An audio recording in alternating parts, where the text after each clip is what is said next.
Ideals like peace, freedom, and justice, they get packed up, but we can all go home. Well, I'm not going home. I'm gonna get on my boat, and I'm going upriver, and I'm going to kick that son of a bitch bison's ass so hard that the next bison wannabe is gonna feel it. Now, who wants to go home? And who wants to go with me?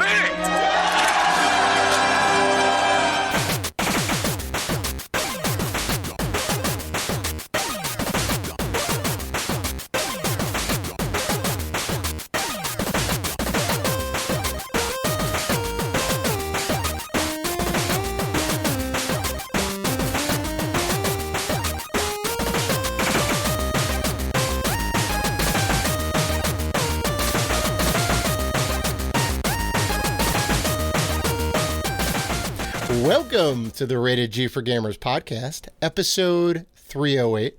Before we start the show, we want to thank all of our wonderful fans who have supported us. And if you want to show support for the Rated G Network, you can find us on Patreon at patreon.com/Rated G for Gamers. You can also find us on YouTube, Twitter, Instagram, and Facebook at Rated G for Gamers. And finally, please rate and review us on iTunes and Spotify. We appreciate all the love. I'm your host, Dave Rutino, and this is my co-host, Dan, podcaster formerly known as Classic Robinson. It's a historic episode. No, seriously. This is okay. This is up there. Okay, this is an infamy. Okay, this is a historic episode because if you're watching the video of this, this is episode 308. That's right. And this is the first time Dave has wore a hat for any episode. Dave is not a hat guy at all. I'm not really a hat guy. Dan knows me. Dan's a hat guy. I don't think I ever seen you wear a hat until now. I have a couple. The thing of it is, like, I mean, we all know. You don't have any. You don't have anything. Much of anything of any one thing. If you say, "Yeah, I got a couple. I got a couple of this. I got a couple of that." Right? Like, no. I mean, well, I got more hats than you think I do. I have at least 3 Giants hats. I got this one, and I have a couple other ones. My problem is the problem you don't have is you shave your head. I used to shave my head, which makes it a little more easy to throw a hat on, right? Okay. You don't have to worry about your haircut. So there's a difference. Okay. If you God said. He said this. He told me. He said there will be no more hair on the head, on the top of the dome. Rip. I was told. Rip your hairline. I was told that this will never be the same again. Okay.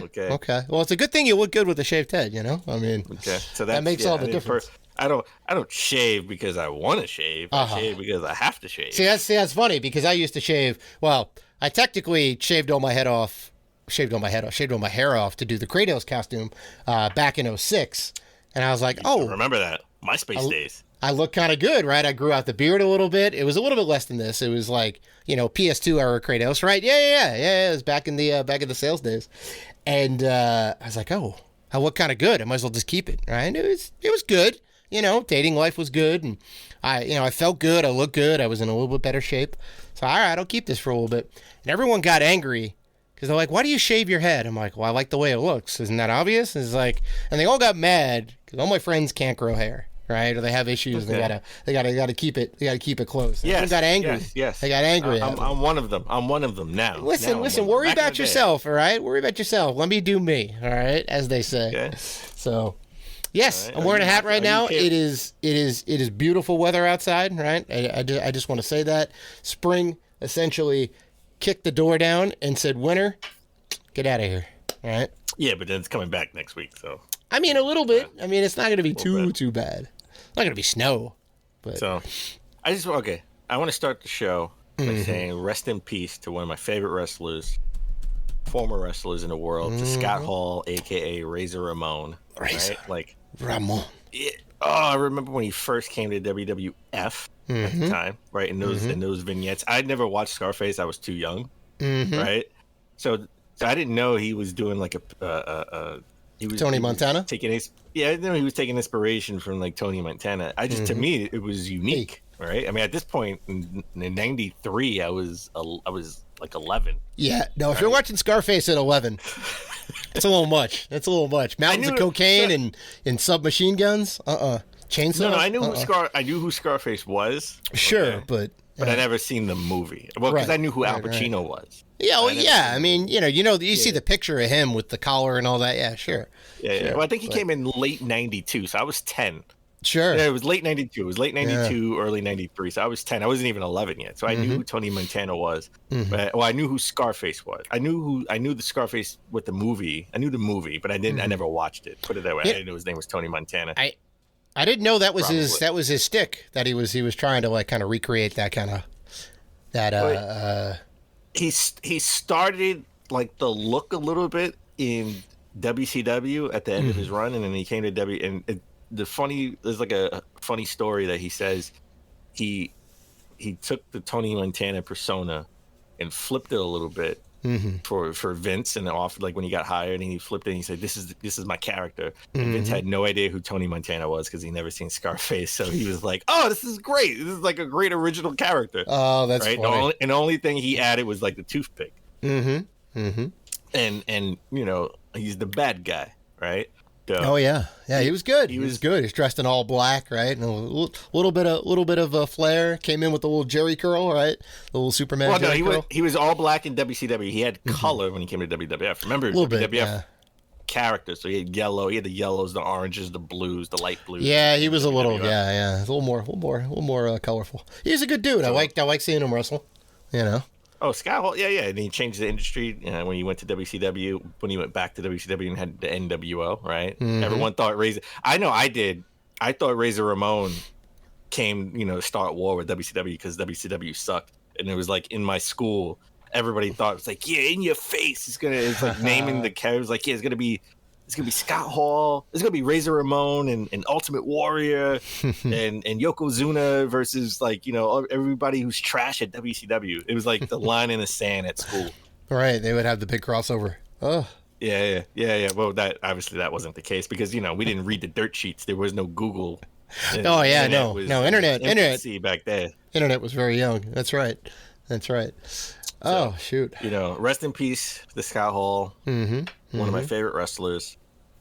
But I do want to say, I know you're going to cringe. I want to say, welcome back, Tom Brady. Yes, I'm a big Tom Brady fan. Guy. Not a Patriots fan, but I'm a Tom Brady fan. That's cool. You do all that, but don't come out with the pomp and circumstance. Don't say, oh, I'm going to retire. And then like a month later be like, nah, just a kidding. Just keep playing until you're done. Be done with it, right? Like, I don't even think it was like somebody else handed him a big sack of money and he's like, like, this had to have been coordinated. First off, no, I don't think it was coordinated. Because if it was, he probably would have pulled a Brett Favre and waited till training camp started and sent him back. Oh, Brett Favre he did that. He did that twice. Skip training camp. Oh. I think he did it like 3 times. He did it like 3 times. He didn't want to do training camp. Played with the Vikings twice, and then he went over to the Jets at the end because, like, the Jets. No, he was with the Jets first, and then was he? And then he went to the Vikings. Okay. And then he went to the Vikings. Okay. Yeah. He had a winning career with the Vikings too. Like almost, he took him to the postseason. Bountygate. It was Bountygate, right? Like the Vikings should have won the Super Bowl that year. Oh yeah. Bountygate. The Saints won that year. Oh yeah. Well, also got subsequently fined like $10,000 per Oh no. The bounty was 10 grand per big hit or whatever it was. But yeah, they got in some hot water. I'm pretty sure Sean Payton was wasn't he like he was suspended. He was suspended for the whole year. That's right. Good. I mean, we can't have cheaters in the industry. Let me tell you, can't have cheaters in the industry. And whatever. Brady wants to come back and play. That's fine. I still don't like him as a player. I know you like him as a player. You hated him when he was with the Patriots, and I get that. I'm not a Patriots fan. I hate the Patriots. I'm New York. I'm a New Yorker to my core. So you hate everything. Of course. Massachusetts, right? Oh yeah, you have to. Yeah. Screw New Edition. I'm sorry. Right. I didn't know they were a Massachusetts band. Wow. You didn't know. Wait. Rewind. You didn't know New Edition was like most of those guys from Massachusetts? No. I know Boyz II Men was from Philly. I know that, but they never talked about it. Did they ever talk about it in their songs where they came from? I'm sure, Are they repping Cambridge? It's Southtown? They're repping Southtown? They're from Boston. I'll have to listen to their songs again. I don't know. Yeah, you knew Belle Biv DeVoe was from Philly because they made a song, Motown Philly. No. That was their first hit. Okay, now So you're mixing up your songs and your artists. So Belle Biv DeVoe is the guys from New Edition. They are from Boston. Boyz II Men is from Philly. I know. Philly. Yeah. Boyz II Men. You just That's said what I said. No. You said Belle Biv DeVoe is from Philly. Sorry. Boyz II Men. Boyz II Men from Boyz II Philly. Men. Yeah, Boyz II Men is from Philly. Yes. Okay. Yeah, and they made a song about it, so you know where they were from. All right. Okay, listen, Today I learned. Today I learned. That girl is poison. That's Boston people singing that song. Okay. All right. This is interesting news. All right. Bobby Brown is an open Boston everything because he's from Massachusetts. Oh, there you go. Oh, okay. So big ups to Tom Brady. Come back. I don't think the Bucks are going to win the Super Bowl. I don't think they have enough, but we'll see if they can retool. Yeah, maybe. So we gotta do a quick little follow up from a story last week. The Gran Turismo 7 controversy. We still talking about Gran Turismo? We're still talking about Gran Turismo because Sony keeps doing anti-consumer stuff. So here's what it is. Well, let's recap for anyone who hasn't seen last week's episode really quickly. There was an issue. If you have a PS4, you can still play Gran Turismo. So that's. Well, hold on. We'll get into that too. But so there was some issue when Gran Turismo came out over the DLC. DLC wasn't there in the review copies. Then the DLC gets put out when the game launches. So none of the reviews reflect the DLC. They couldn't comment on it. They didn't know it was there. Some of the reviews have been amended since then, right? That's not great. But I think the issue that people had with it was the prices of the cars were really high. You couldn't just buy cars outright. You had to buy a certain amount of credits, which meant you'd always be buying more credits than what the car was worth. And you'd have excess credits, which would then you'd have some left over, which would mean you need to buy more credits to get into the car, right? And you could grind out for all the cars that are in the game, but some cars are DLC only, so you had to bone up and pay for them, and the pricing structure for that was a little bit high, right? And that was that. So now they put out a new patch 1.07, right? So there's been 7 patches since it launched, which is a lot. So they are trying to make improvements to the game, but this one it fixes 2 circuits that had incorrect payouts, which were like only 5,000 credits when they should have been like, 70,000 or something like that. Because one of them is the like Le Mans 24-hour race, which is legit a 24-hour race. So you're gonna grind that out and whatever. You want to get more than 5,000 credits, right? So they ended up fixing those 2, but then a lot of the other circuits. Now I don't think this was all of them because there's a lot of tracks in the game, but a lot of the circuits or events that you could go into, their prices were reduced by like 2/3, right? So that means that it's now even more of a grind to get credits to buy the cars that you want, right? And specifically, like Sony had put a statement out saying that they wanted to fix players from like exploiting the game and like playing the easy tracks or whatever to get more credits and all that. But the thing to me is like that's how the game's designed, right? It's designed for you to keep playing these over and over again. But they don't want people to cheat. Well, it's not cheating though. Like you're still playing the races over and over again. You're finding the most optimal way to get the most amount of credits, right? It's not like, start a race and then cancel the race and then hit triangle start and you'll get, 100,000 credits or whatnot. Like, I'd be like, all right, patch that up for sure, right? And, they say that, but I mean, it all goes to like, well, they just want you to buy credits, all right? They just want you to buy credits, get the microtransactions so they can make money, all right? Now, the kicker to all of this is they put out patch 1.07 and then it crashes the servers. That's the thing that gets me, right? So it's like, Well, why would that get you? I mean, this is not Well- the first time we've heard about a patch crashing a game, and as long as it gets fixed in a timely fashion, that's fine. Well, It's happened with Nintendo. It's happened with Microsoft. Well, It happens with a lot of big games. So here's it's fine. here's the reason that it gets me, right. I understand servers go down, hardware issues or whatever. People are people, devs are devs, and they're just trying to they're trying to do they're trying to do their best and put out a good product and make updates and this and that. The patch that the patch that came out negatively impacts consumers profusely. So if it was just like, hey, we're trying to put out some stability improvements, and then they mess up and then the servers go down, or it happens to coincide that, okay, we put the patch out, but then we had a hardware failure, which isn't related but happened at the same time, I would feel for them a little bit more. But it's a terrible patch, right? It makes it harder to grind, and then the servers go down. So that's the thing that gets me, right? Like, I understand, I can't play Halo today. The Halo servers are down for an hour, 2 hours, maybe even a day. That sucks, right? As long as it's not like, hey, we put out this patch and it negatively affects the user, that I understand. I feel for him on that. So it was just kind of, I'm assuming it was related. I'm assuming the patch code took down the servers in a way. And so it's I don't know, it's not great. It's not. I don't care about the. Listen. The patch sucking, and the patch taking down servers are two different things. You can not like the patch, but I'm not gonna be so hard on them because it took down the servers, because it happens. As long as they fix it in a timely manner, right? Which was only a day. Well, it wasn't like it was down for all week. That's one. Okay, that's one. They could have not put the patch out, right? Because okay, well, the patch isn't a fix.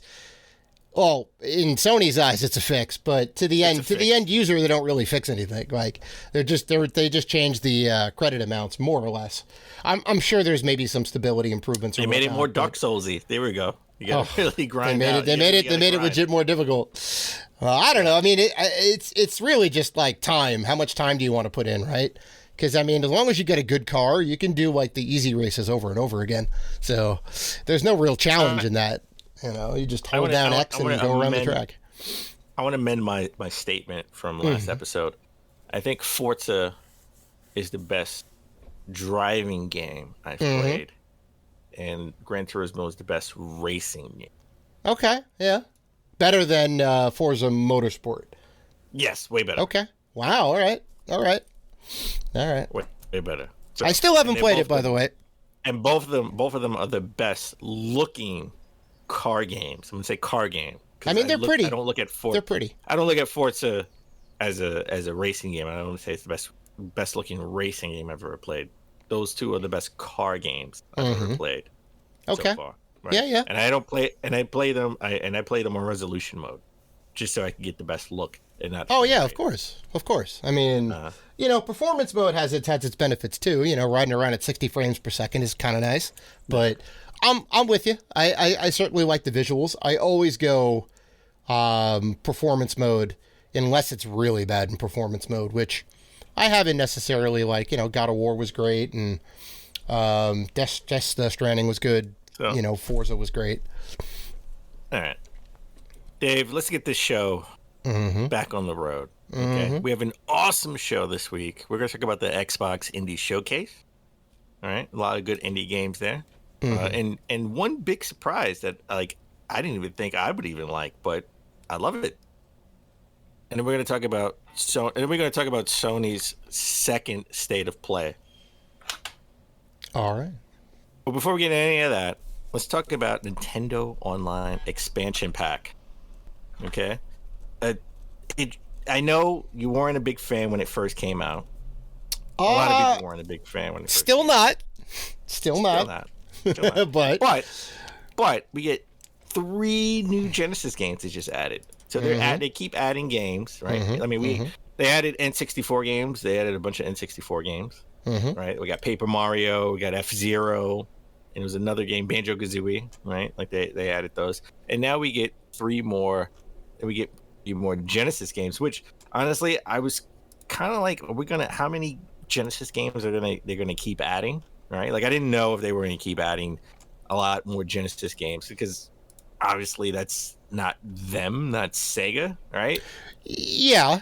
I mean, it's not as easy So- to be like, hey, let's go ahead and put out, I don't know, Shining Force for Sonic 3, right? Because they Yeah. don't own it directly. They got to negotiate that. So Yeah, so they got Light Crusader, Super Fantasy Zone, and Alien Soldier that they added to this. I have those games. I've played Alien Soldier and Fantasy Zone. I haven't played the other game. Are these games you're excited for? Because I'm actually excited to actually play it on the Genesis. Are you kidding me? Yeah, well, like Crusader's action RPG, I think, which you definitely may be about. It's not a Final Fantasy traditional style RPG, and the Alien Soldier's crazy. Fantasy Zone is great too.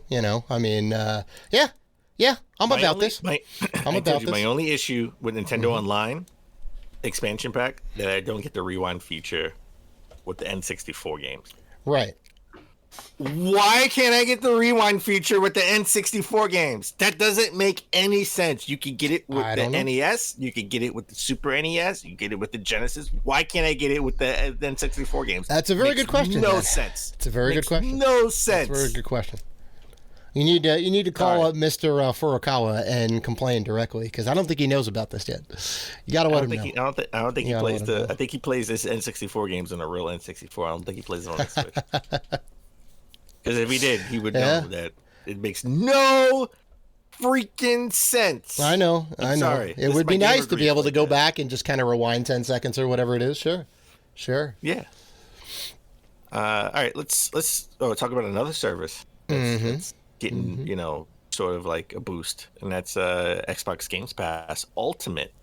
All right. Now you have an extra perk. You get 30 days free for a Paramount Plus subscription. Right, and we know why they're doing this. The Halo TV series is going to be exclusive to Paramount Plus streaming service. So they want you to tie it. They want to tie it in all in together so you can watch it. So that makes sense. I think we talked about them having like a 30-day trial of Disney Plus or something like that, like during the holidays, like November, October. I remember that being a thing. Yeah, you get a month or a couple months of Disney Plus because it was new, and it was like, hey, why not? Try it out and all that. And I did. And it was great. There wasn't a ton of stuff on it back then, but there was enough to. There was enough to think, okay, this would probably be worth getting in, a couple months' time and whatnot. And now it certainly is, but they don't have that partnership anymore. So you gotta bone up the $5-10 a month or whatever it is for it. All right. So, Dave, I know you have a gamer grief that you really were annoyed at. Something I didn't even, realize because I haven't really tried to play it. But I want to start it off with my own gamer grief. I think this is the first time we both had a grief in a long time. Oh, this I don't know. All right, tell me what's up. So prior to us recording the show, I actually went to GameStop earlier because I wanted to buy that Final Fantasy Strangers in Paradise, Origins game. I got it on the Xbox and WWE, 2K22 that just came out last week. Wanted to buy that, and obviously I'm going to take a look at their retro stuff, right? And it's dwindling, right? It's always dwindling. It's non-existent. It's like two games. Stuff. It was like two games. No, the GameStop they got a shelf like that big. It's tiny. No, the GameStop I went to, they had a bunch of 360, Wii U, and PS3 games. I had all of those games. So. Well, exactly. Yeah. They're all the Call of Duties and the but they had Maddens. They had a lot of 3DS games, inbox 3DS games that are in the case. So if it's in the case, in the glass case, that means the game is in there. Right. So they don't usually check them. So I did buy Batman Blackgate for the 3DS. I already had it for the Vita, but I bought it for the 3DS as well. I mean, it was a good price, right? Like I couldn't pass up that price. Like $5. Come on, right? If it's $5, you gotta buy that. Oh, of course. I bought Pokemon Sun. They had it for $20, and I know online it's like double the price. Oh yeah. So, that's a good price. Bought it before I walked out the door. Pro tip for collectors: always check the case. never leave GameStop. Wait, they didn't open it? Anywhere. He never opened it because he assumed the game was in No. there. I make them open it before I purchase it. No. He assumed the game was in there because it was in the glass case. No. Listen. Batman- They have guns Batman- in glass cases. You still check for live ammunition rounds in there. So the Batman game was in there. But as I was walking out, as I walk out, I check the case just to make sure. Pokemon wasn't in there. Pokemon Sun had to wait back in line because there's already like a line for me, and like, hey, look, it's not in there. And he was like, oh man, it's good you checked. And in my mind, I'm like, you should have checked. You should have checked. Exactly. Anyway. It doesn't matter. Exactly. That's on them. That's on them. That's on them. So, pro tip: always check. Grief is with GameStop. They should check no matter what. They should check. He never opened it. It's kind of ridiculous. So wow. Okay. So Dave, tell me about your game of grief. Sure. So I will say this. As I was telling you before, you gotta go download this game and try it out because there is a free version of Chocobo GP, right? The Final Fantasy Kart Racer, the sequel to the Final Fantasy Kart Racer on the PlayStation 1 from way back in the day, which was a cute little kart racer clone. Mario Kart only had its second kart game out by then, right? So it was just Mario Kart 64. I think maybe Crash Team Racing was out. Squaresoft said, hey, we want to get in on this. This was before Square and Enix were a thing. And they made a fun little kart racer, right? Which goes for a decent amount of money now because that's just what it does. And it was fun. It wasn't great, but it was fun. Is Cloud in the original game? I haven't played it yet though. He may be an unlockable character. I think he may be an unlockable character in the original one. There was a couple of unlockable characters, maybe like one hidden stage or whatever. But the game was complete, right? That's kind of what I'm driving at there. This new Chocobo GP has a free version, and it also has a paid version. The free version is obviously $0. You can download it now on your Nintendo Switch and play it. I didn't know that. And try it. I did not know that there is no physical edition for this game, and I thought this was a digital game only. I didn't know there was like a free version. So this is basically like an online game, essentially, right? Well, it's everybody's been saying it's basically a free to play mobile game on your Nintendo Switch. Because, well, I'll go ahead and tell you what the issues are with everything. So, in the free version, you get one story mode mission to like kind of test the waters. You can play online in the Chocobo GP, which is like a 64-man elimination. But you race like 8 at a time, I think, and they take like the top 3 and they go on to the next race or whatever it is. So it's kind of like elimination style. You can do some minor customization. And you can buy some things in the store. And that's it, right? Which is weird because you figure with a free game, you would be able to buy all the things that are in the full version, right? You can't. You can't? You can buy... Doesn't make any sense. I know, Dan. I know. It is tiered so weirdly. So if you want to buy their version of the battle pass, right? They like call it a prize pass, right? Which is like a season progression thing where at the end of it, in the case of Cloud, if you get to level 60 and grind it out, then you unlock Cloud.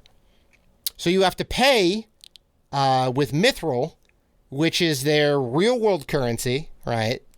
And it's 800 Mithril, and you get the prize pass, and then you can grind out to get Cloud. So you pay for the privilege to even buy the battle pass with the full version, pay real world money to get the mithril to buy the battle pass, which is the privilege to grind out to level 60 to get Cloud. Not to mention they have 2 other bits of currency. One is the gil or gold, their version of gold, and tickets. Those are stuff you can just kind of grind out. You can use those to buy certain items. You can use those to buy like different songs or different like stickers, which give you like minor power-ups or boosts to your car, I think. You can slap a sticker on the side of a lightning bolt or whatever and get a little bit extra speed or something like that, I think. Yeah, it's weird. The whole entire thing looks like a Japanese gachapon machine or one of those weird like free to play websites or mobile games that just have like tons of colors and dollar amounts and whatever else, and it's a nightmare. So the game, okay, so the game itself, if you buy the game, there's only 9 tracks in the whole entire game, which is very small. Granted, there's 23 kart racers, and then more you can either buy or get the battle pass to grind out for. But I'd rather have more tracks, right, than 23 kart racers, right? And they're good tracks. Don't get me wrong. They're like, would you rather have 9 racers with 23 tracks? 100%, because like. Some of the characters are like notable, right? Some of them are like Sid and Terra, and like there's a Moogle and the Chocobo, but a lot of the other ones are either kind of made up or like they're summons and they're like okay to play as. I'd rather have the variety in the tracks because you're gonna play these tracks over and over and over again. And like the kart racers are different. They have different abilities and whatever else and different stats and different power-ups that they can use. But you always want more tracks, right? You always want more tracks. So they're gonna add more tracks, but they're gonna charge you for them, even if you have the full version. I can guarantee you that. All right. Yeah. It's a nightmare. Not to mention the real world. The mithril that you can buy with real world money expires. So what? Wait. If you don't use the mithril within 5 months of purchase, it goes away. Doesn't make any sense. Well, I mean, it does to them. To the end user, it's terrible because like they want you to spend it. They want you to spend it. Exactly. You should be able to buy it, store it, and use it whenever you want to use it.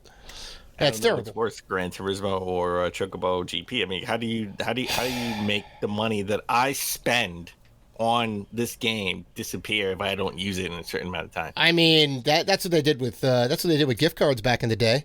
Before Obama put the kibosh on it, if you had a gift card, at the bottom of every gift card, they're like, if you don't end up using it, we're gonna deduct a yearly fee from it until it goes down to nothing.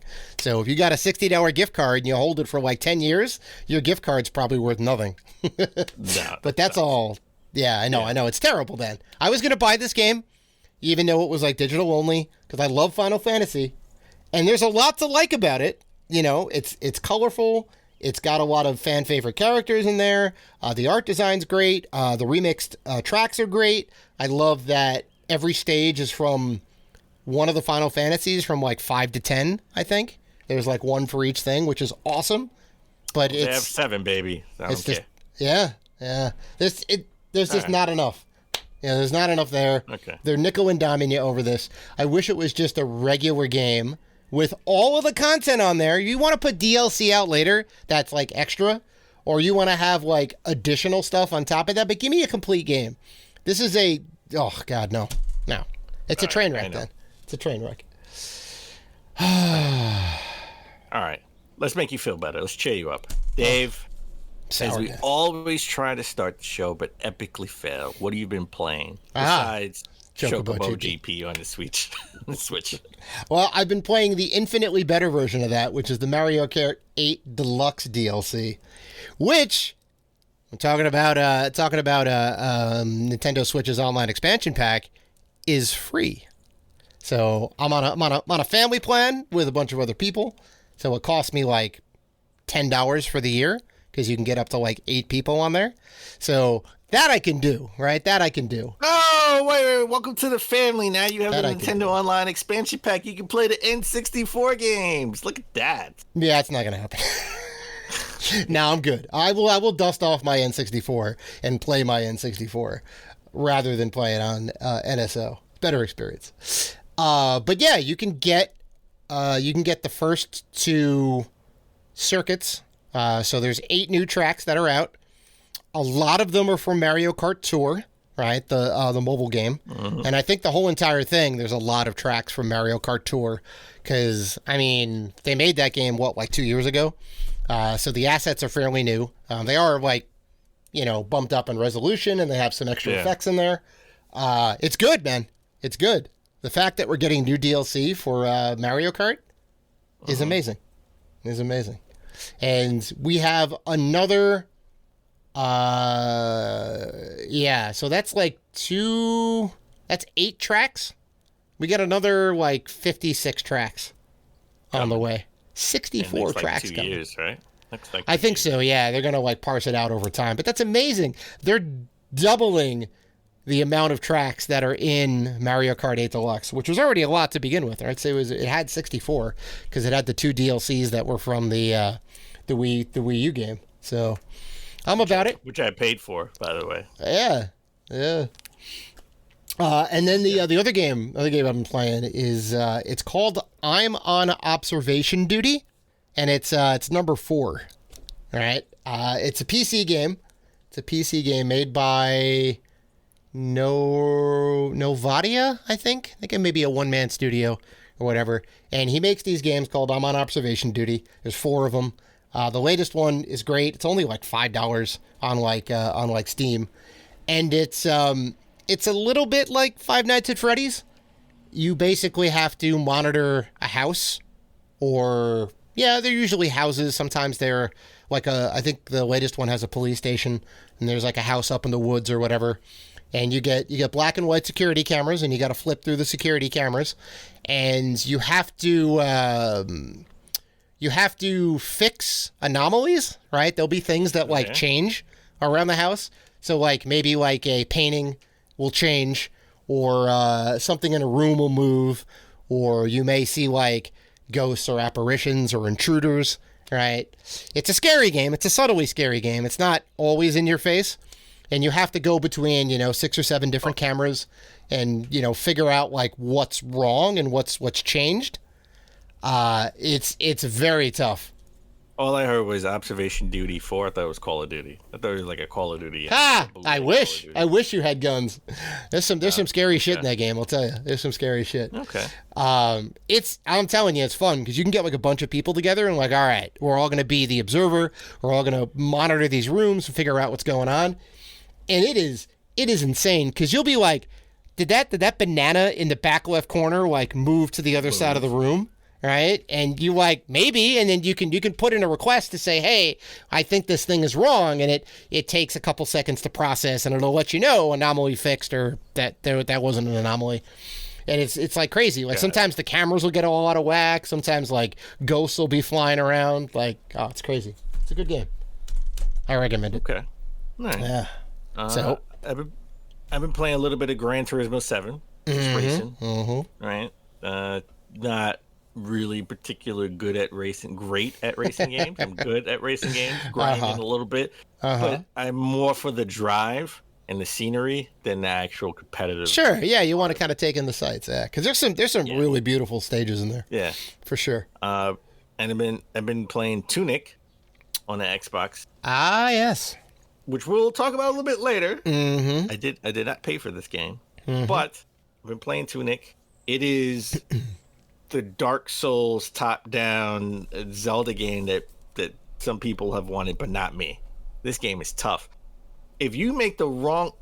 Let me tell you something. I made the wrong... Dan's got another game of grief. No, listen.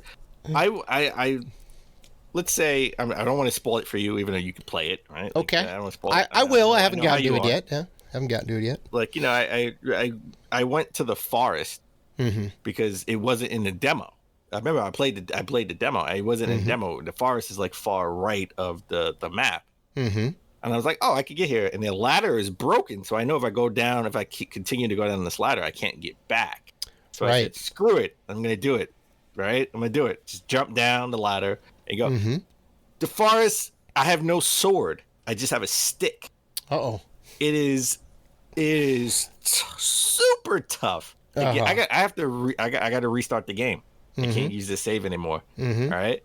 I have to go left of the map, which is the way you're supposed to go, as of the demo, to get the sword, and not the forest. Oh, wow. So, and I have no way to get back, or I can find a way to get back to the other side of the map because that ladder is Wow. broken, and I can't get past some of these enemies because they're super tough. So I have no idea if there's a way to get back to the other side of the map. I would suspect, because that doesn't seem like a Souls-like game where it's just brutally hard.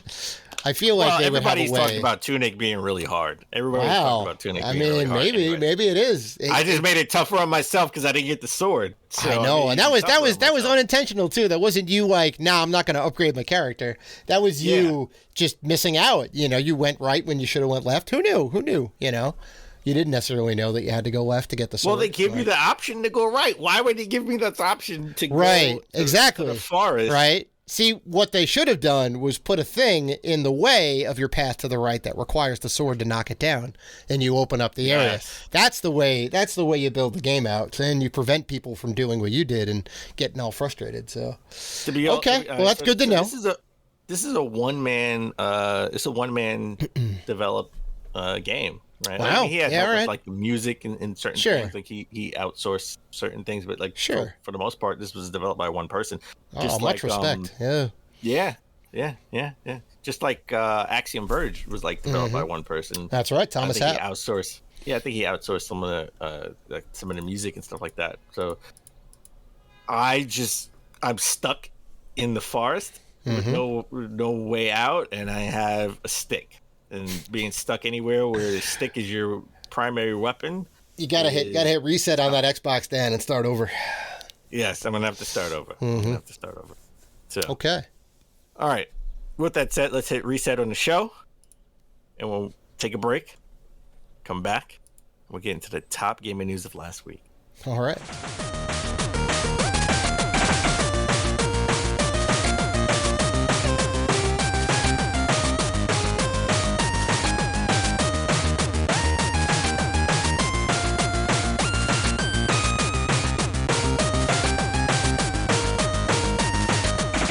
And we're back. Let's get into the top gaming news of last week. And let's start with, this is really the first Xbox showcase we've had all year. It was an indie showcase.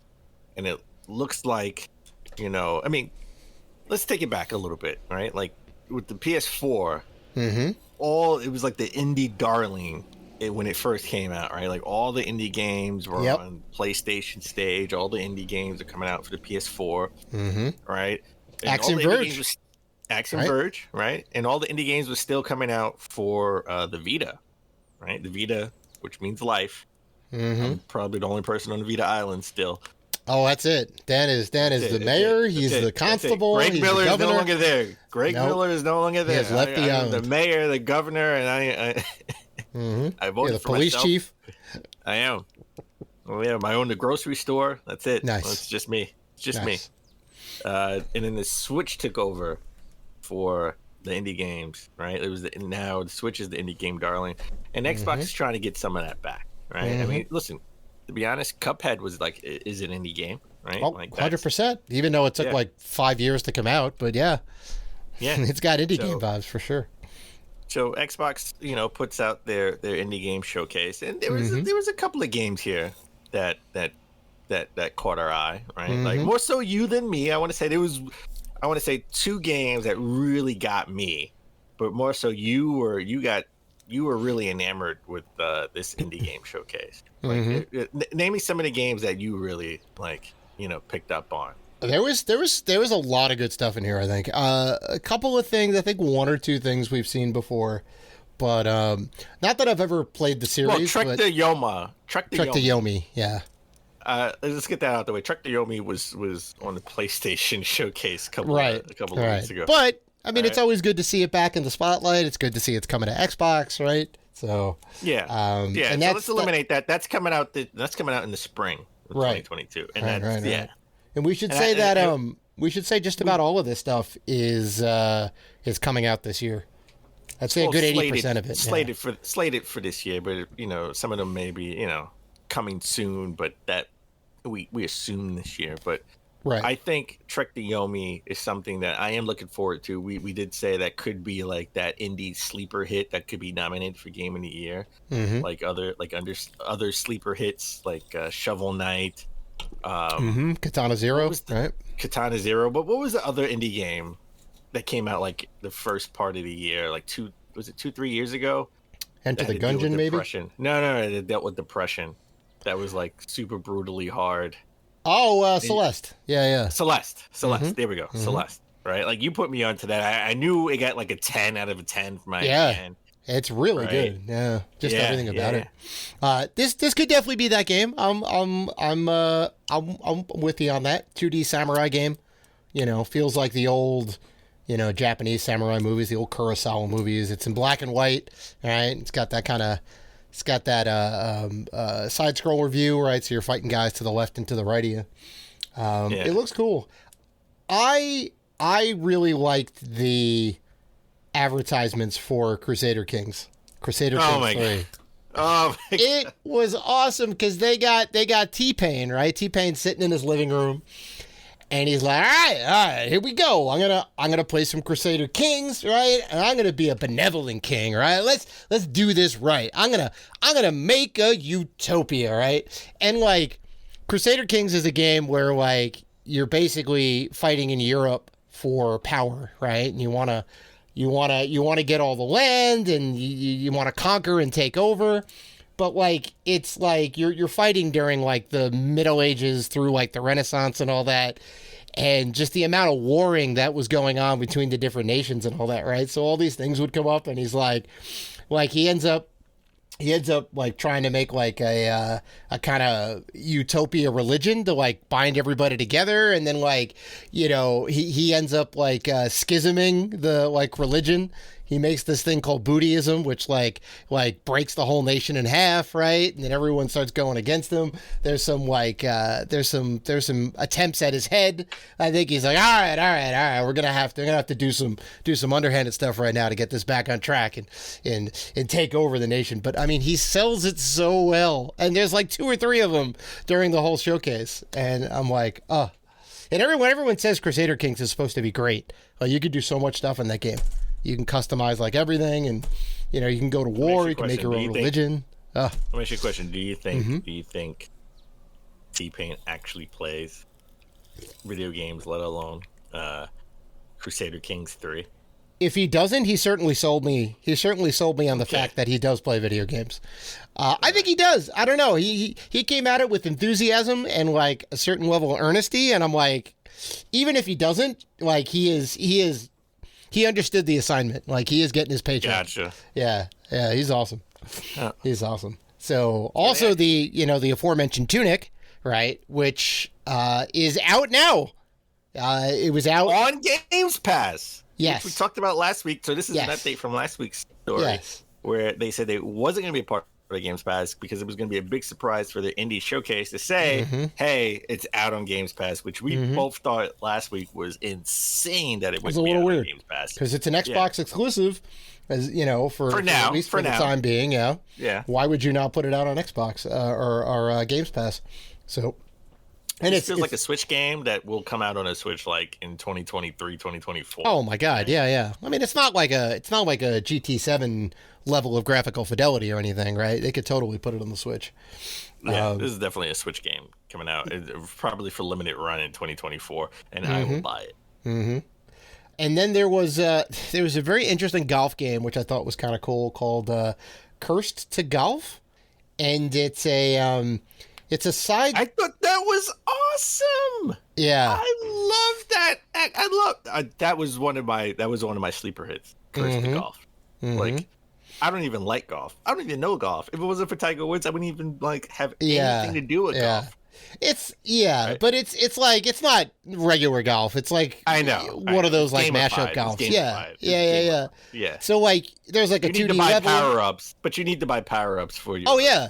It's an RPG golf game, just a like little Golf bit. Story, Golf Story 2, right? Well, sports. I think it was like Sports Story or something like that. That's it right. Still hasn't come out yet. But, so it's like side scrolling. I mean, you do have to swing, but you basically get your ball to go over different obstacles and all that, and you're playing through graveyards and all this other stuff, and you get the power ups in there. Yeah, it's pretty solid. 1-man team yet again. There's one dude kind of doing it all, which was awesome. That was kind of cool. And then just before you go to the next one, I honestly, when I saw Cursed to Golf, I thought it gave me vibes like this could have been a Genesis game back in the day. All right, like yes. All right, where the SNES could have had like the golf sim. Mm-hmm. The Genesis could have had like the arcadey golf game, Right, like this, right. which is like a golf. I totally thought this was a Genesis game when I saw it. So I mean, it certainly could have come out around that time. Right. And then there was a couple of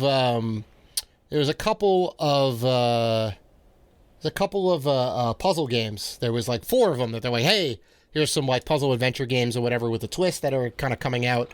Those are Escape Academy, which is like an escape room style thing. Like there's an academy for escape artists, I guess, is kind of what the conceit is. And you're at university and you have to solve all these puzzles to get to get out of these rooms, right? And you're kind of learning how to become an escape artist, I guess, in a way.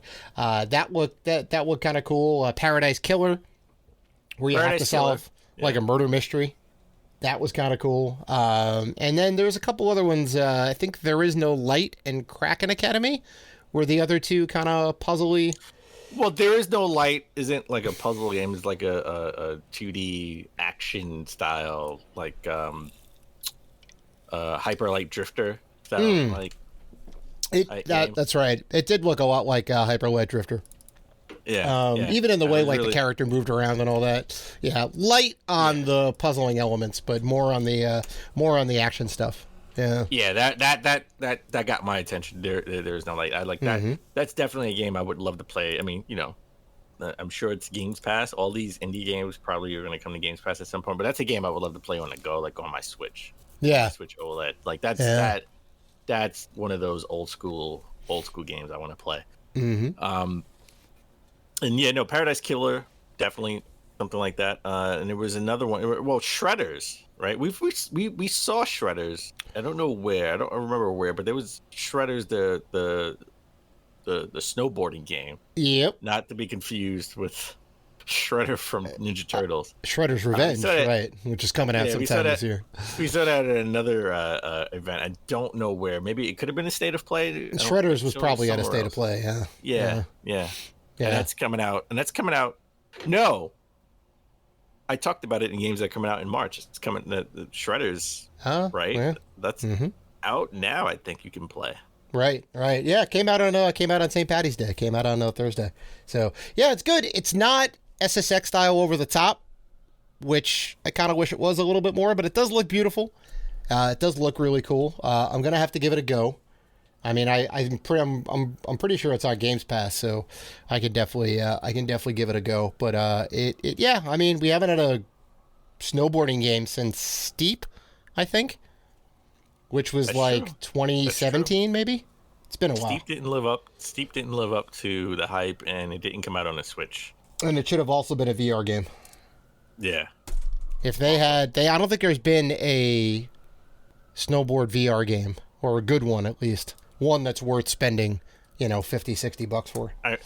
So I will say this: all those games were cool. Mm-hmm. They were nice. Yeah, they were great. Caught my eye. Some of those caught my eye. Like There Is No Light, Cursed Golf. Mm-hmm. But the game of the show had to go to the last game shown, which was Wrestle Quest. Oh my God, Wrestle Quest! Oh my God, that's a wrestling, old school. 16-bit wrestling RPG. Yep. People like the Macho Man, Andre the Giant, Jake the Snake Roberts, Booker T. Right. Five-time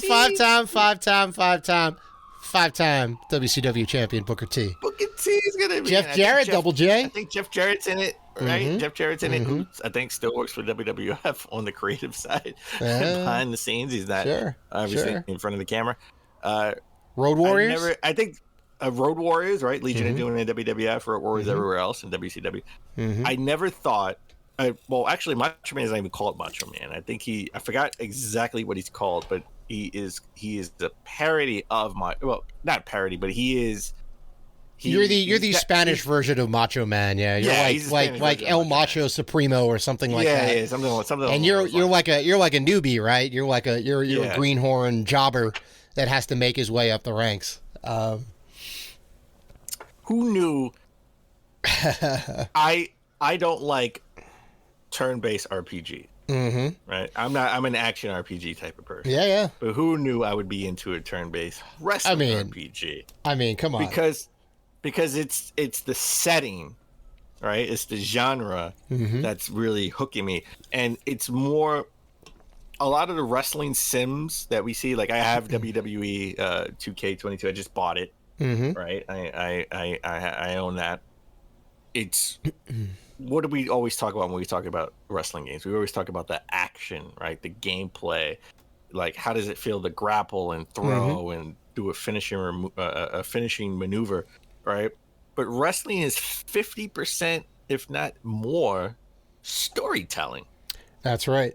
Right? It's all about the storytelling in wrestling. It's the male soap opera, right? Yeah. Like we talk about like WCW, right? Like the cruiserweights and how they did the flips and all that stuff. But when we talk about WWE or when we talk about the most memorable,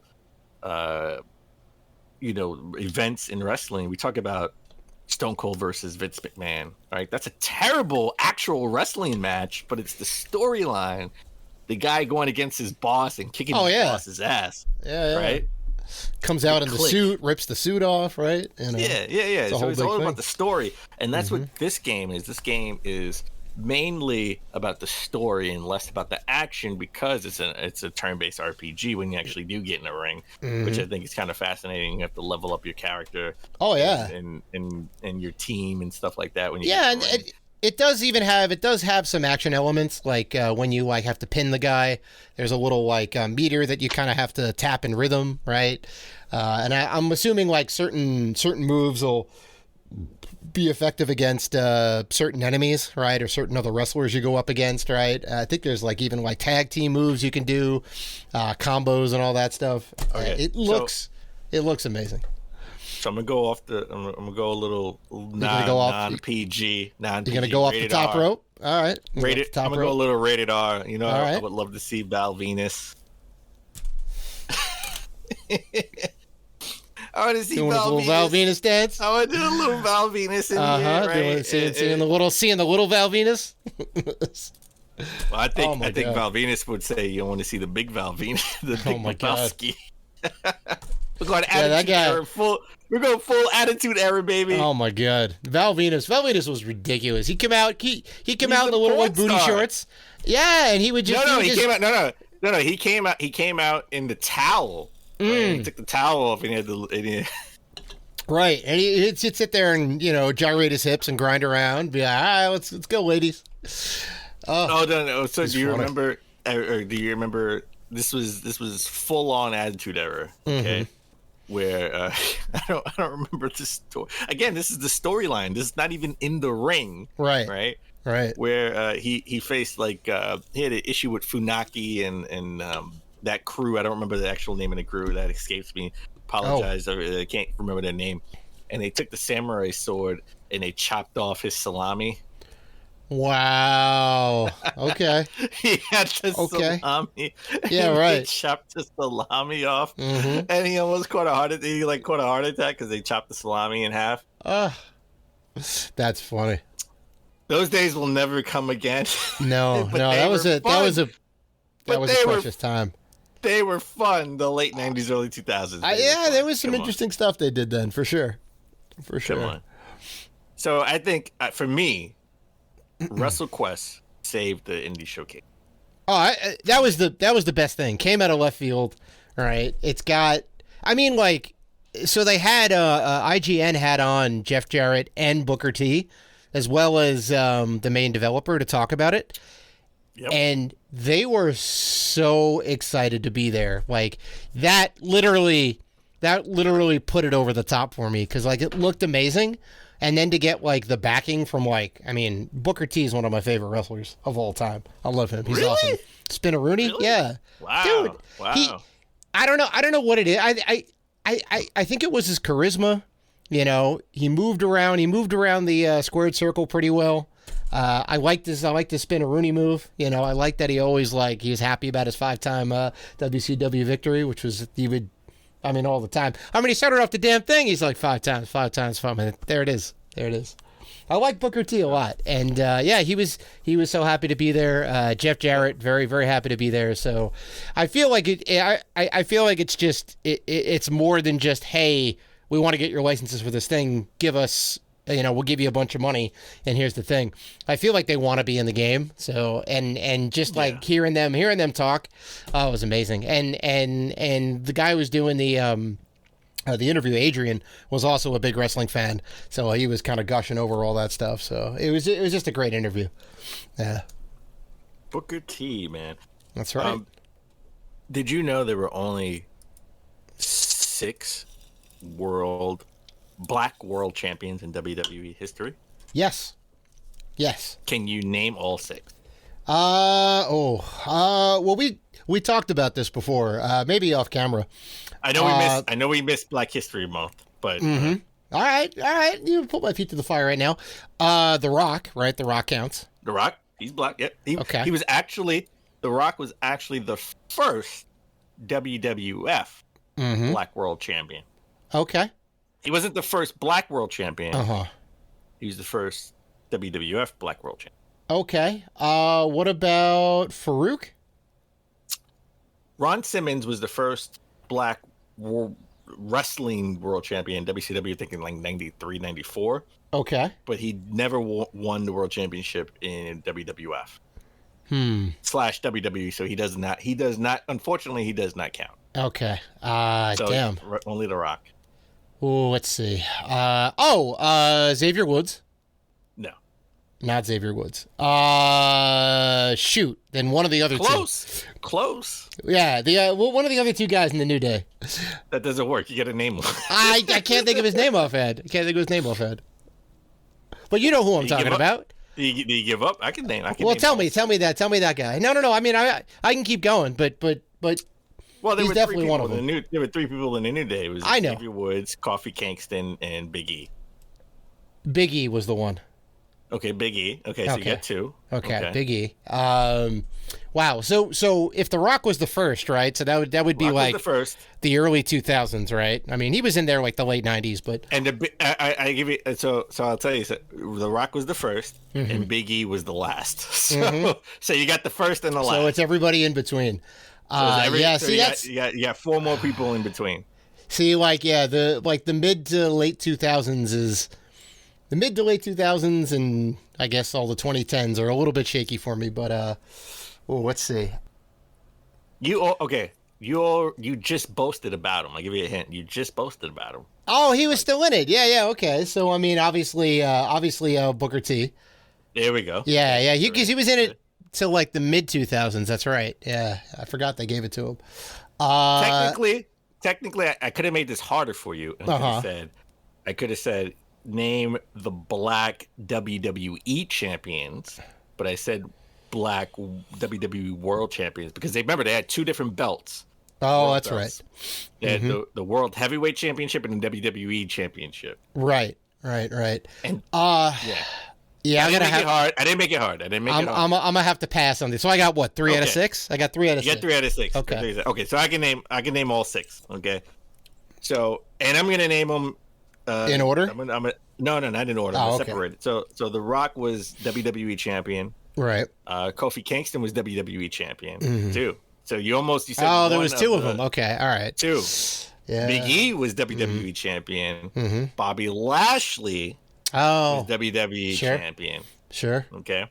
So that's the 4 WWE champions. But World Heavyweight champions, Booker T was World Heavyweight champion, and Mark Henry was heavyweight champion as well. Wow. See, I wouldn't have guessed Mark Henry. He introduced people to the Hall of Pain. Oh my God. Yeah, all right. In the 2010s, the early 2010s. Oh, he was around for that long? God. Where he started in the late 90s. I know. Yeah, he finally won. He finally won when he became a bad guy, and he put you in the Hall of Pain. In the early 2010s. Yeah, now him I wouldn't have guessed. Yep. Yeah, he was world heavyweight. He was world heavyweight champion. Okay. All right. He bodied John Cena famously. Ooh. He had the fake retirement and then bodied John Cena. Nice. which was like the biggest swerve at the time. So, all right, Damn. let's switch gears. Let's talk about E3 and EA. Right? EA. Everyone talks about Sony leaving, E3. But they weren't the first to leave E3. EA left E3 way before Sony did. Years before Sony left E3. That's right. And we just don't think about it in that way because they always had their event the day before E3. It always starts, yeah. So we technically consider it. It's always part of our E3 coverage. Everyone covers it in the same way. But officially it's not part of it. They do it in their own. They do it in their own theater, right? Or at least a theater that's like right down the road or across the street or whatever. So it's technically they're not paying the ESA for whatever. There's no booth. There's no actual booth at E3 for them. So and then last year or in 2020, when we didn't have an E3. They, sort of came up with their like Nintendo Direct style, right, digital event called EA Play. And I told you, I said EA Play. They had like 2 EA Plays. They had like one in June around E3, which didn't really show enough.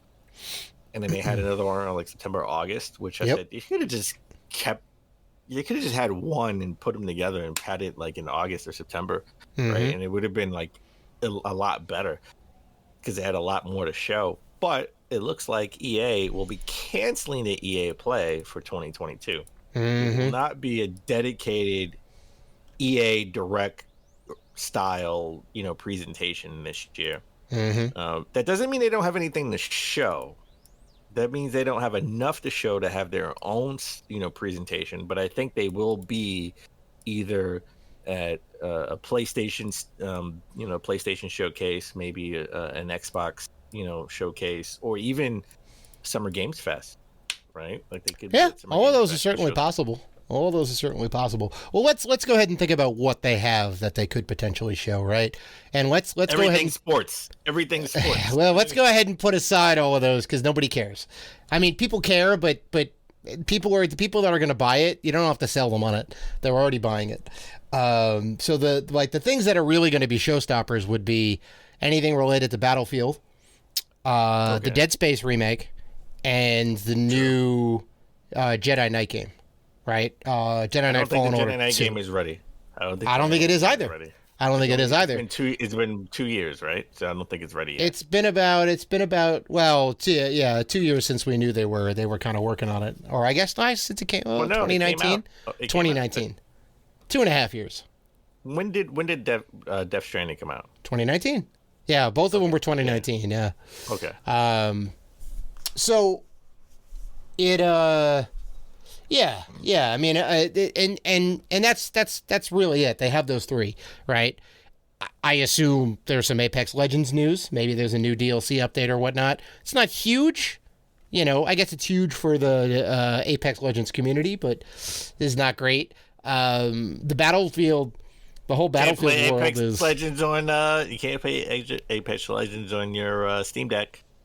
No, you can't. But that wouldn't be enough big news to say, hey, we have Steam Deck support now. So they probably have some info. It's probably just new DLC, whatever it is. Maybe a new character. They'll put it at one of the other shows, right? I would suspect because they've been kind of like putting out some stuff for Dead Space. I would suspect Dead Space is the thing that would be ready to show, but it's not going to be enough to build a whole show around. If nobody has the marketing for it, it would be at Summer Games Fest with Jeff Keighley. That makes sense. That makes sense. And no one's really kind of put their stink over it, Xbox or PlayStation yet, so there's a good chance we could see it there.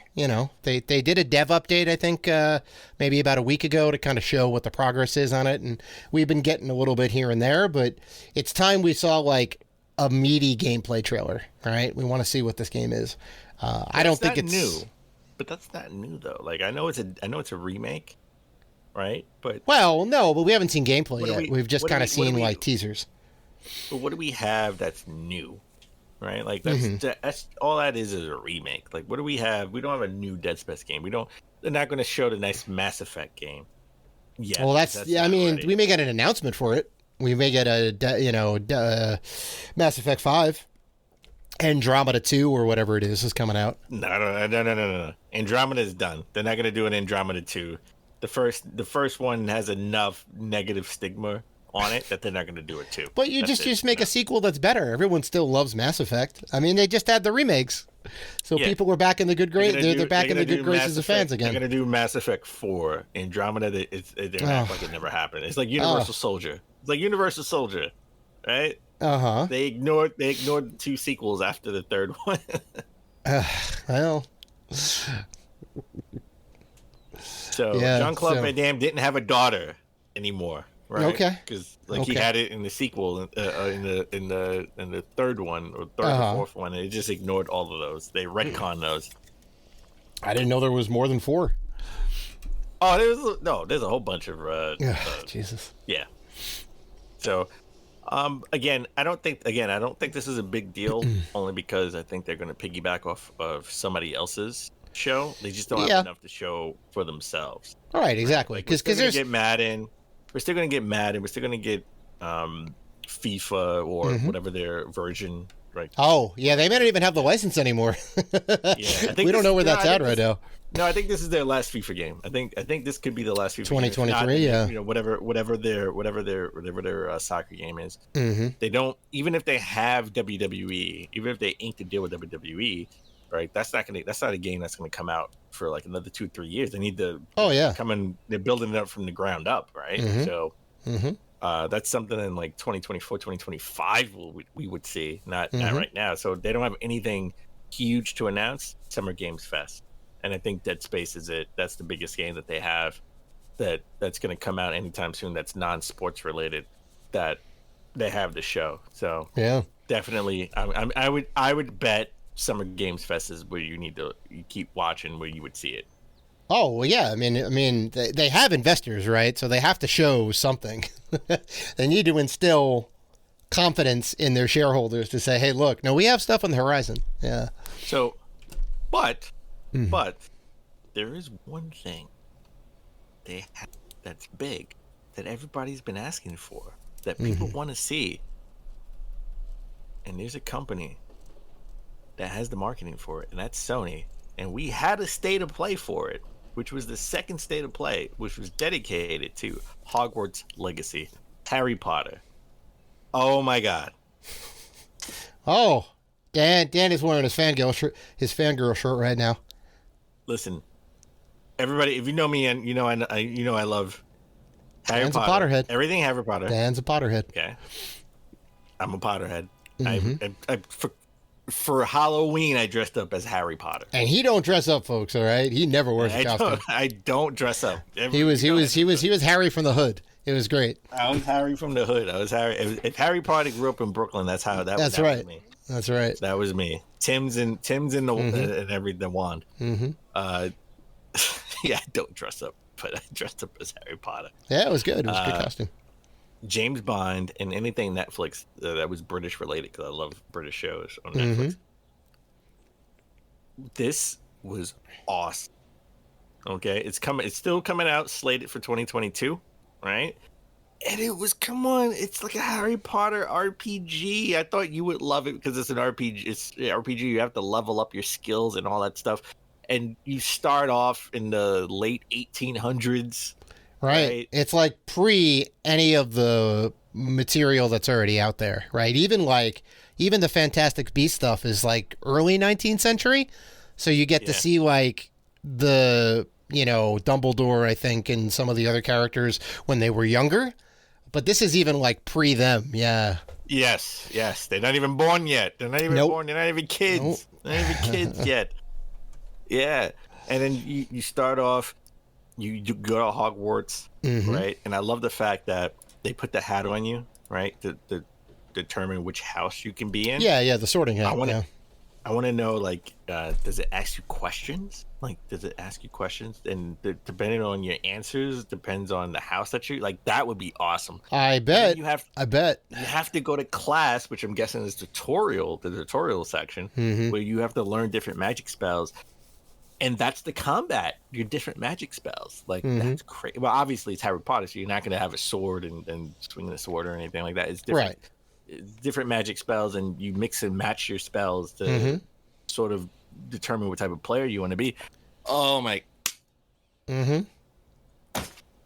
Well, this is the thing that I'm all for it. This is the thing that every Harry Potter game, well, every Harry Potter fan wanted the new game to be, right? Whenever they had a new movie come out and there was a new Harry Potter game, you're like, yeah, it's going to be great. And in their head, they're like, it's going to be this, the thing that we saw at the State of Play. And it was just a action platformer with like a Harry Potter skin, you know, which was a pretty loose skin to you know, all things considered, because that thing started on the PS1 and then it moved to the PS2. So we were dealing with that level of graphics. Couldn't do all the stuff you could do now, you know. It looks amazing.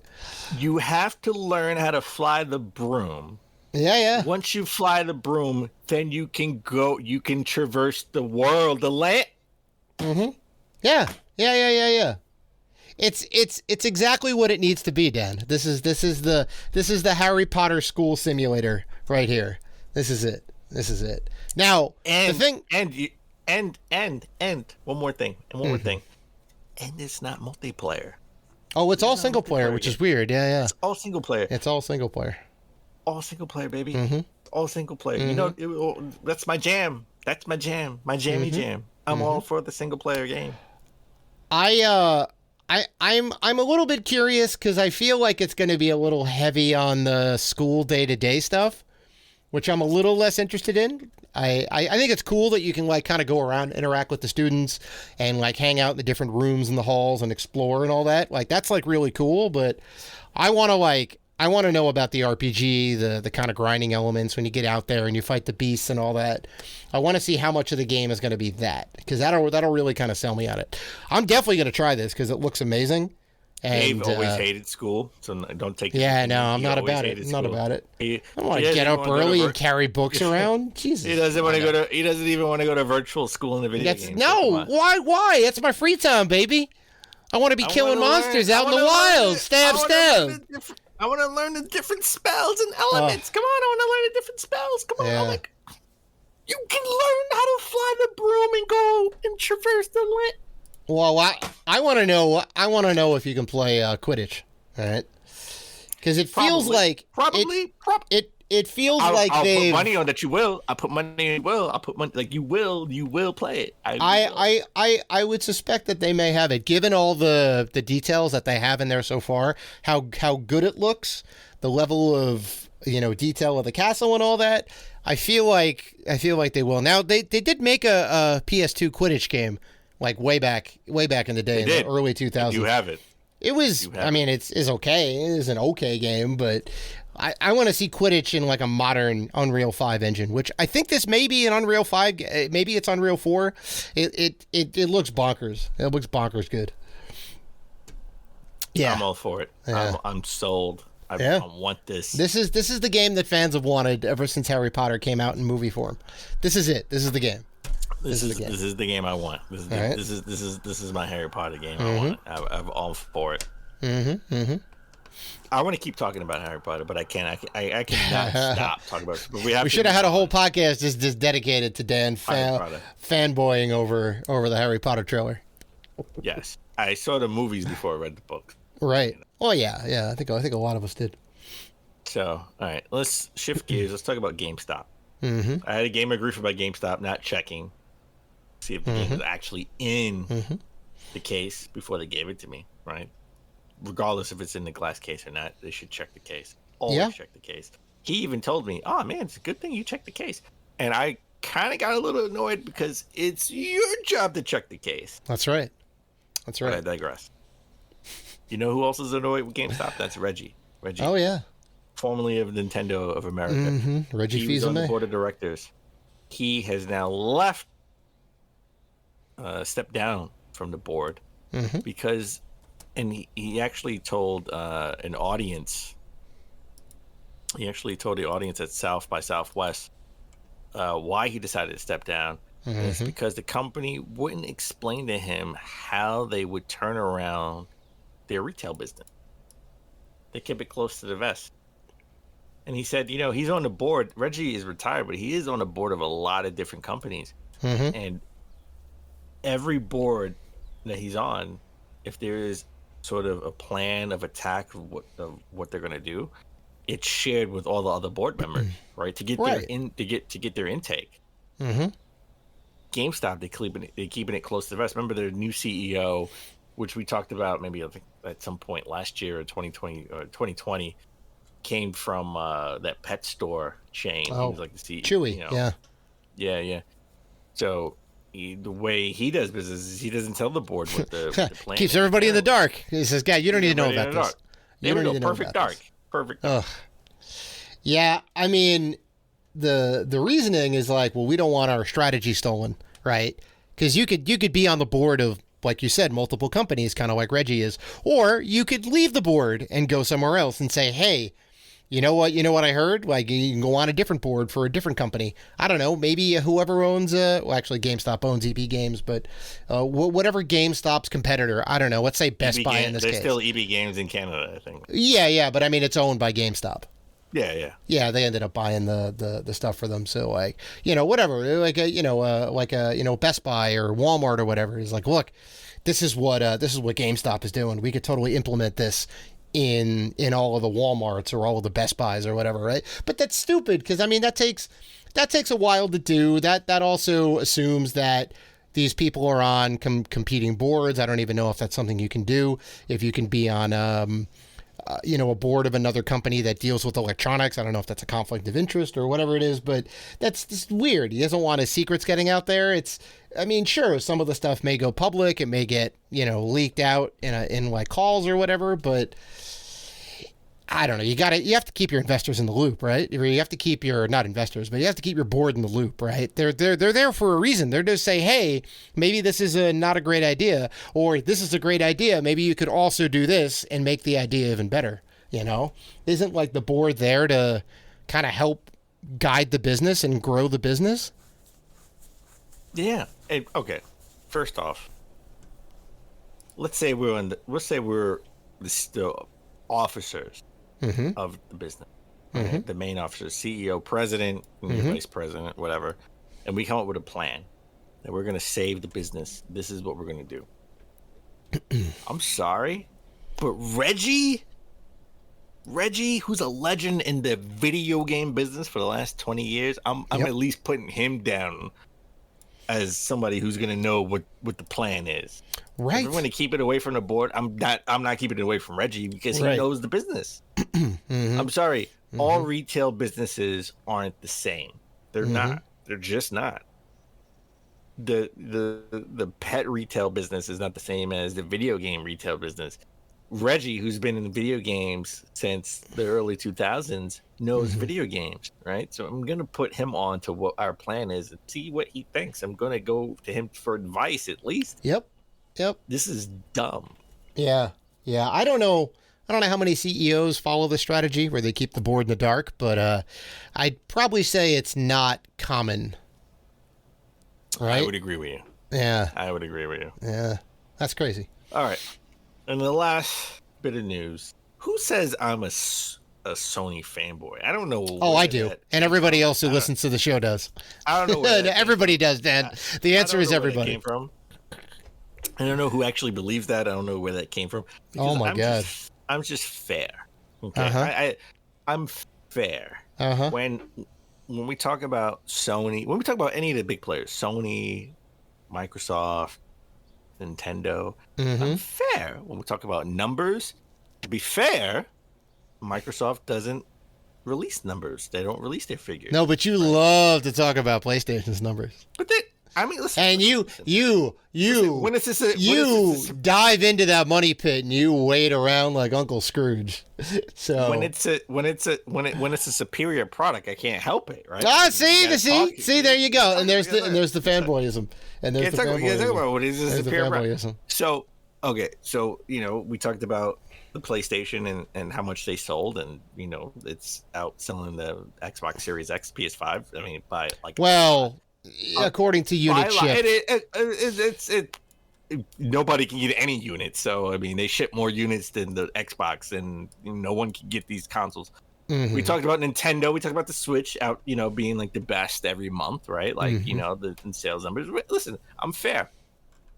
So, just for Dave and for people who think I'm a fan. No. Don't say just for me. Just report the news. There's no for me. You just report it. See, it's like, look, I don't want to talk about this, but I know Dave will like it. Says the Sony fanboy. It's for Dave and for the small minority people out there who listen to us who think I'm a fanboy, and they know, and majority of our fans know the truth that I'm not a fanboy. I just tell the truth. Yeah, it's funny. So, you have to let people know all the time that, hey, I'm not really a fanboy. Trust me. Right? That says to me that maybe you're a fanboy. To the minority. It's to the minority. You doth protest too much. It's to the minority. But okay. Lay down this news, because this is very good news. See, you want to talk about fanboy? Look, it's very good news. It's very, no, just I want to hear the words, Dad. Tell me what news. Tell me what news we have. It's just news. Tell me what the news is. Okay. I need to hear what the news is. So across the pond, to our friends out there who love fish and chips, actual fish and chips in Europe, as opposed to. Oh, I guess chips as in chips as opposed actual to fries. Potato chips. Yeah. They talk about fries. Well, I mean, what are French fries called in France, right? Because it's not really French to them. Oh, right? I think they're actually pommes frites, potato fries. There we go, pommes frites. All right, so so fish and pommes frites. There you go. This comes from gamesindustry.biz. They released its European monthly charts, and the Xbox has outsold the PS5 last month. Oh, however, there it is. There is an asterisk. There is an asterisk. It's the Series S, not Doesn't the matter. X. Doesn't matter. Because this is due to the rise in availability of the Series S consoles in Europe recently, because they just don't have availability for the PS5 or the Xbox Series. Well, I would say that also. I would say that also was a feather in Microsoft's cap, because they know how to get or making a console that nobody really wanted. No. They know supply line logistics. They know how to get the microchips that they need, the microprocessors, all the little tiny chips and the whatever that are kind of holding up the building of these consoles. Microsoft can get it done, man. All right, whether it's digital or not, whether it's the lower powered one or the higher powered one, doesn't matter. They're out there. People want them. Nobody wants it. People want them, and they're buying it. So there you go. People settle for the Series S because they can't. I don't think people are gonna just spend $300 to settle on a console that they apparently don't even want, according to Dan Robinson. Listen. I settled on it. I bought it. You buy everything, though. You didn't settle for anything. You wanted it. There's no settle. It was just easier to get because there's a lot of them out there. So, all right. Hey, look. Congrats to Xbox. No asterisks, right? The consoles are out there. People are buying them. Microsoft's able to get them out there. Next to them. 2 or 3. This is fantastic news. Very exciting. Why is it fantastic? Why is it fantastic? Why? Because it's a company doing well. Look, if PlayStation's top of the list, that's fantastic news. If Nintendo has the highest selling month, that is fantastic news. It doesn't matter what the company is. It's fantastic news. See? There you go. That is the diplomatic answer, Dan. That is why it's fantastic news, because they're doing well. Whatever. See? He can't even say the news with a straight face. It's hurting him so much inside. I just told you, because the company is doing well. If it was Sony, it would also be fantastic. But it just so happens you talk about it every hour. If it was Sony, it wouldn't be fantastic to Dave, because he's a hater. No, I'm not a hater. Listen, if they're selling well, that's great for the consumer. That means they made a good purchase, and there'll be more games coming out. So it's okay. Dave is a hater. Okay. Oh boy. So that's it. That's all. That's all the news we got. That's all the news. Dave, you got any good weekend plans? Yeah. You see all this? You see all these components behind me over here?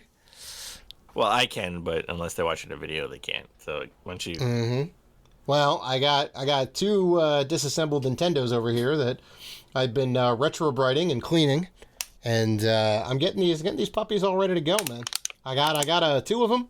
I don't need two of them, so probably gonna sell one of them, and the other one's gonna be a display piece, or a play piece, I should say.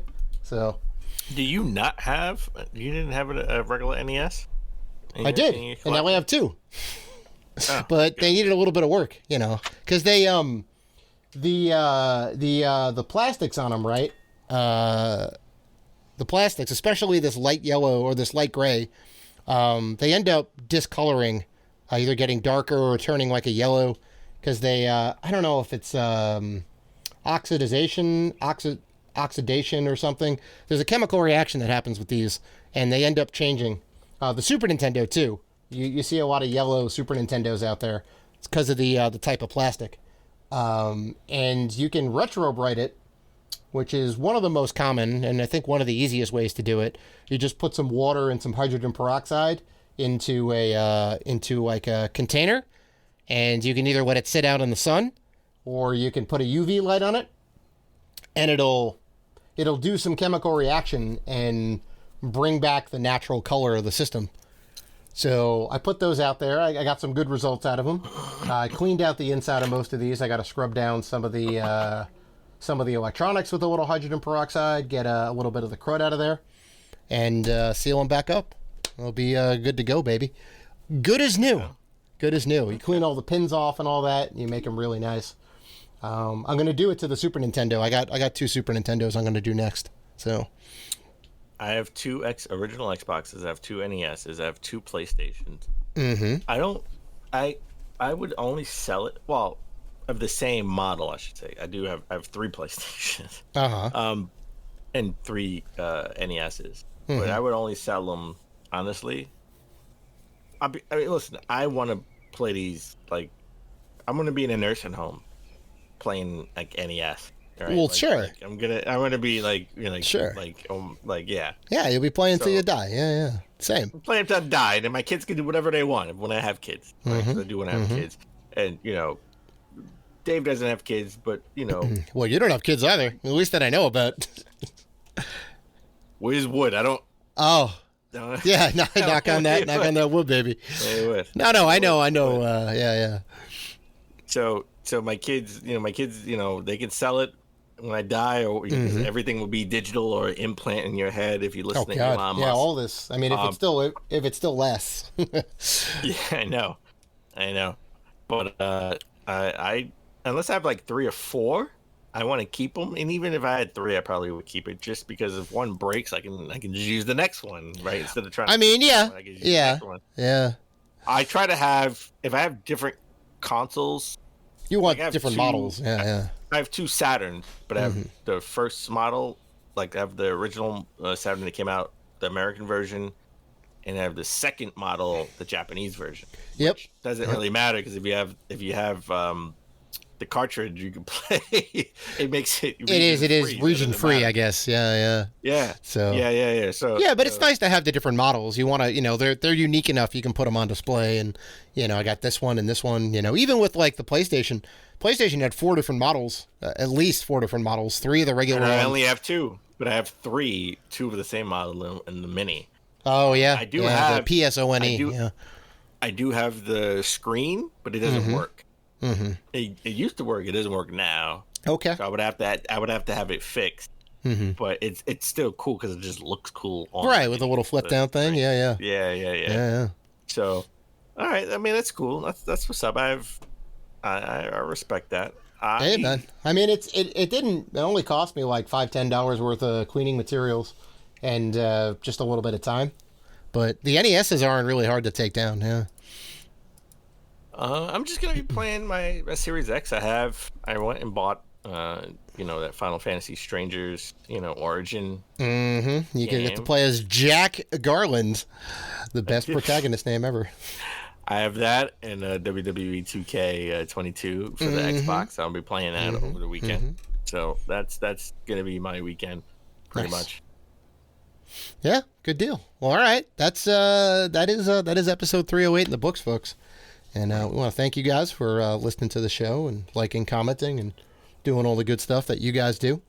If you want to interact with us, and we know that you do, you can find us on Facebook, Twitter, Instagram, and YouTube at Rated G for Gamers. Also, we are part of the Gaming Podcast Alliance. You can check out all of the fine podcasts featured on there at gamingpodcastalliance.com if you're looking for more gaming goodness. So, please listen, like, rate, review, and subscribe. And as always, keep gaming.